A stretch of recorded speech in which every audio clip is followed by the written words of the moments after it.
It's my pleasure welcoming Professor Sue Walker in studio today. Being Women's Month, it's the right thing to do to have a lady from agriculture in the studio today.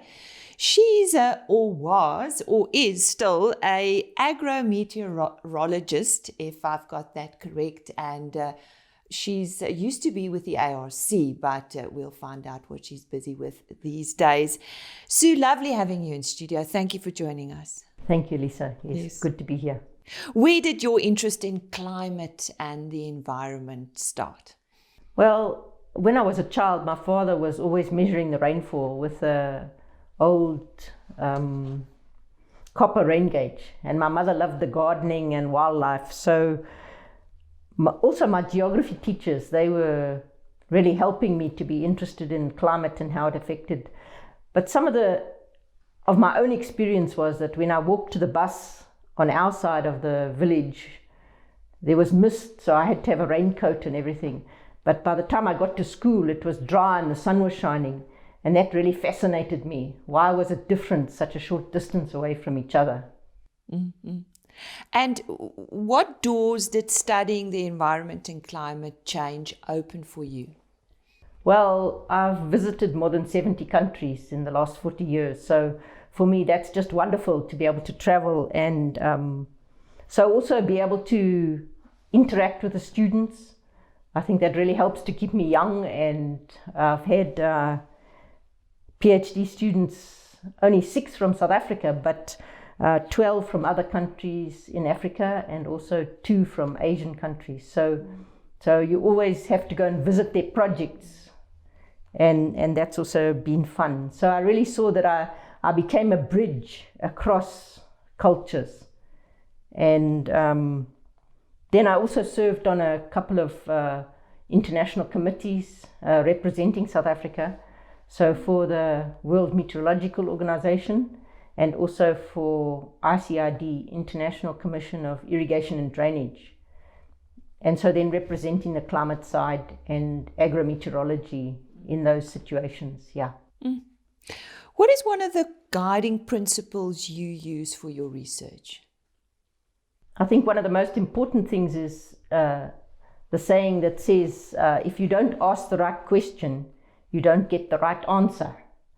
So it holds even in normal life, but in research, if you're asking the wrong kind of question, then you won't do the right kind of experiments or research.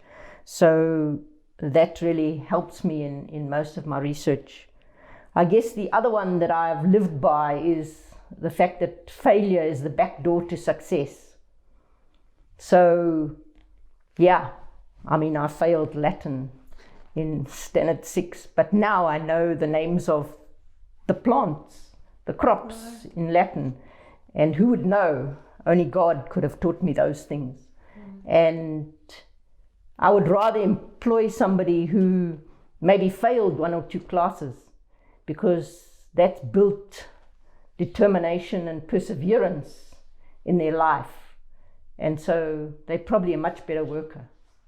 So failure is the back door to success. Wow, that's a good one. Now, you've worked with many farmers. How did you make science useful for farmers and extension practitioners? I think it's really about understanding and observing their current practices. So to meet with them in small groups, we call them focus group discussions, and to walk in the field with them and to really, again, ask the right questions. So find out why they're doing things and what they're doing, and not only that, but also to ask them what is their dream. What do they plan in 5 years' time, so that you can really guide them in knowing what to do. And so really I love to share about alternative crops. So they call them indigenous crops or the African crops. And many times those are the ones that really help the farmer to get a niche crop that they can then sell on the market, because there's only a limited market perhaps. And then also to just share my knowledge about the interactions between the environment and the livestock, or the environment and the crops.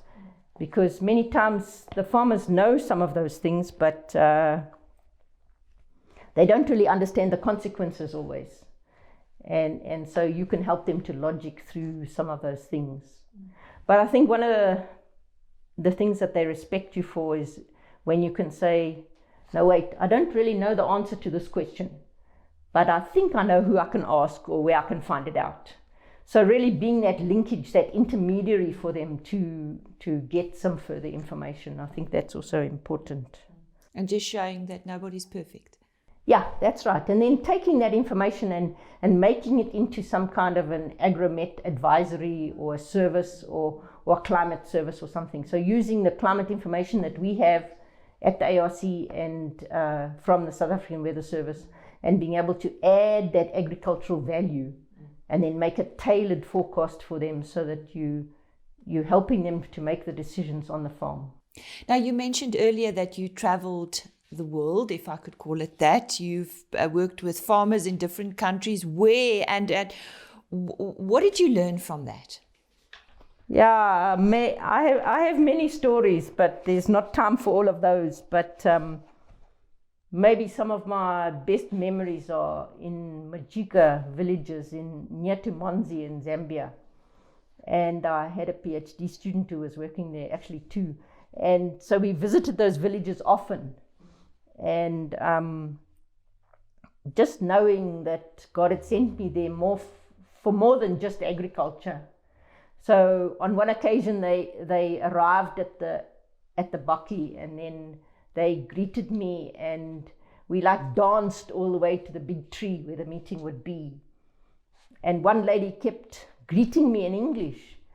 And I thought, well, that's very strange because they don't speak English here, you know. And then I remembered that the previous time we'd helped them to set up a kind of school. So we'd arranged that the younger girls, 15, 16, would help to teach the older women to read and write. And they not only learned their mother tongue, but this lady had learned some English too. So she was so proud of herself. And then I realized that, yeah, there's so much to give, and it's really wonderful to just be there in the village with the people. So they sat down with me one day and they said, you know, we want to talk to you. I said, okay. Well, they've seen today, if you've only got seed, then you should eat it. If you've got more than seed, if you've got some fertilizer or some manure or something, then you should plant it.